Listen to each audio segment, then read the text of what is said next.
lot of the time I see things and I'm just all, okay, maybe, I'm looking, I'm trying, I'm getting there. But this recent video of the Empire Orb and a few of the other ones are really quite amazing. It's kind of like an actual Death Star. In fact, one of the Yeah. one of the photos you sent in actually had it juxtaposed next to the Death Star, and it really looked remarkably like it. What do we think this thing is? Well, this goes back through some history here. It goes back all the way to 2009 when we first started up Montana Skywatchers.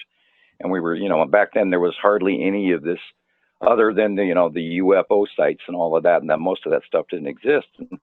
And then, I was always searching the feed for, new and cool stuff. And then we stumbled on to the Norway spiral the day it happened. And then we sat there and there was only 20 or 30 members at that time. And we sat there and all we had a watch party, and we all sat there and watched this video over and over and again of the spiral, which you can't really, there are a few copies out there somewhere. But if you go back and you watch the Norway spiral, you see this object that actually ends up through some of the central crazed illuminations and this beam that comes off the ground and all of this stuff. And this is over Germany or Norway.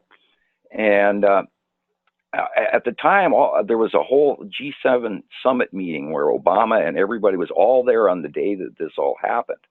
And so we watched this object come through, and it literally looked like the Death Star with a little bit of minor color variation, and it looked more gravelly, like there was dirt accumulation on the outside of it. Well, then, so being that we've watched it and we debunked it and we argued about it literally for about a week.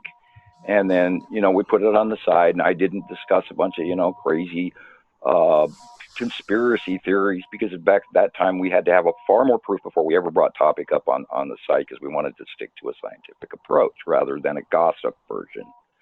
So anyway, along about after Montana Skywatcher started going, we first started seeing some of the evidence of the planets and everything else.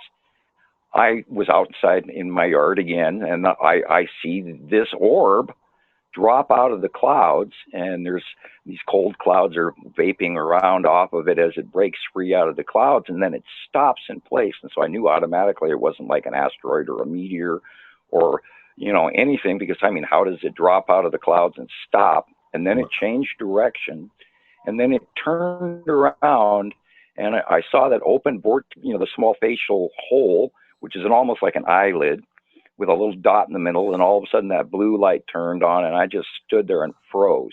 And I went, wow. And had I not actually seen this thing with my own eyes, and I sat there for a good 5, 6, 7 minutes, and then eventually the light went off, and it cruised over to the side for a while into the next bank of clouds and was gone. And I went, holy crap. And I couldn't believe what I had seen. And having seen that light turn on, if the darn thing would have been on by itself at my first viewing, I don't think I would have even reacted as strongly as I did. But having watched that thing stop, change directions, turn around, and then that light come on and directly beam my direction. So anyway, following that, we started seeing sightings of the darn thing. People in Germany and Europe and the United States started getting pictures of this thing. And you know how the internet people like to, it's the all-seeing eye. And they started all talking about this and stuff like that. Right. So we went back and we had a major discussion about the Norway spiral again. And there's some information that we could discuss about the region that the Norway spiral occurred over, which is where we could say, hint, the collider over there. I'm trying to think of the first name. The Hadron. Yeah, the Hadron Collider is in that area. And then years later, we saw a cube come through a wormhole as well over Texas, which we refer to as the Texas Cube, but that's another topic. But anyway, so we started getting sightings of this over and over and over again, time after time in the clouds. Here it was over here, and here it was over there. And then all of a sudden, along about 2011, 2012, there was this black dot in about 75% of the pictures that were coming in from Europe and this and that and the other thing. And then we started getting some close-up pictures and some side shots, and lo and behold, there sits what we now refer to as the Empire Orb, central dot and all. Not the big hole asteroid, because there's one of those out there too that has a big hole in the middle of it. this thing had the eye, and it was parked next to the sun.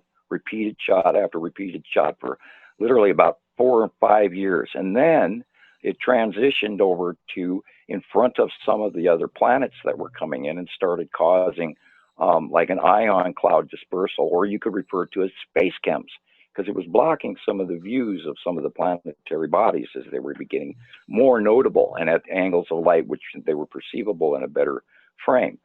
And so over the years with Montana Skywatchers, we've been doing this for 10 years now. We have so many thousands of sightings that we refer to it now as the Empire Orb. And then we'd had hundreds and hundreds and hundreds of still captures, but we've never seen it on an actual footage. And then, of course, I sent you a copy of it this week that came in from Igor. I don't remember what his last name is, and I apologize. Mm-hmm. He deserves great credit for his capture. Anyway, it's pinned at Montana Skywatcher 2 right now. It's an absolute credible sighting of the exact same thing I saw. So now if we want to discuss the Hadron Collider, I truly believe, and some other people who may have a level of physics knowledge and the knowledge of the movie Stargate, I do believe that the Hadron Collider has sent a proton link to another galaxy so that they could achieve a seventh marker. What's a seventh marker? For the Stargate, they needed the seventh marker. Oh, right. 4 points of location. Above time, space. Locking Chevron 7.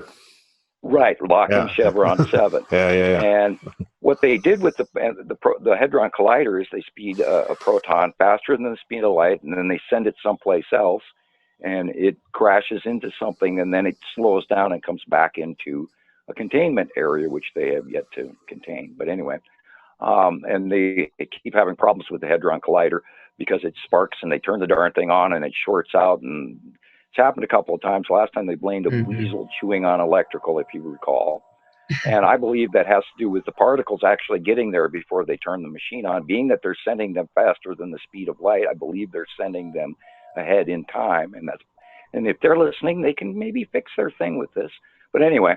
I believe that the Empire Orb is an intergalactic ship that has come from this is a random reference. It's not an actual, like the Gamma Quadrant or the Delta Quadrant from another way.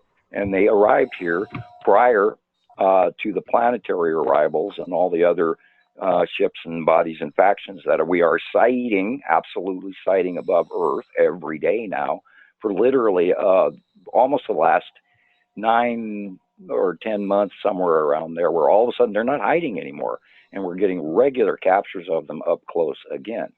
They did it also in 2015 for a few brief periods when Atu's moon and everything was right coming into view and was completely noticeable over the horizon, and it was this perfect round cloud and with this big purple backdrop behind it, and everybody's going, wow, what's that? And if you didn't know, you'd just think it was a weird purple patch in the sky with a funny white dot. But anyway, we've watched this over the years, and it's become a documented event that is so time proven we can no longer argue with it. So how big of a ship are we thinking this is? Well, we have seen it parked next to the Texas Cube in some shots, and it is about half the size of the Texas Cube. And this thing is massive. It is. Of course, it's impossible to get out your tape measure when from here up in the sky. Of course. I believe it is literally the size of what the Death Star was in Star Wars. So small moon. Small moon, yeah. And we've seen that the Texas Cube is twice its size. And this summer we saw sightings of 40 or 50 parked galactic battle cruisers, just like the movie Star Wars, and I'm not kidding you. We've got sightings and pictures, and I saw it by eye outside in the northwest sky last summer, and I was like, oh my God. And I don't discuss information that we haven't proven. I'm not trying to come up with a bunch of conspiracy theories, guesses or anything like this. This is after numerous sightings do I openly discuss this. Otherwise, and I'm sure people out there are going to laugh anyway, and they're allowed to because I've dealt with 40 years of this stuff. Mm-hmm. But there's far more going on, and it's so cool, and I'm so excited this week that we got that actual live footage that absolutely matched everything I saw.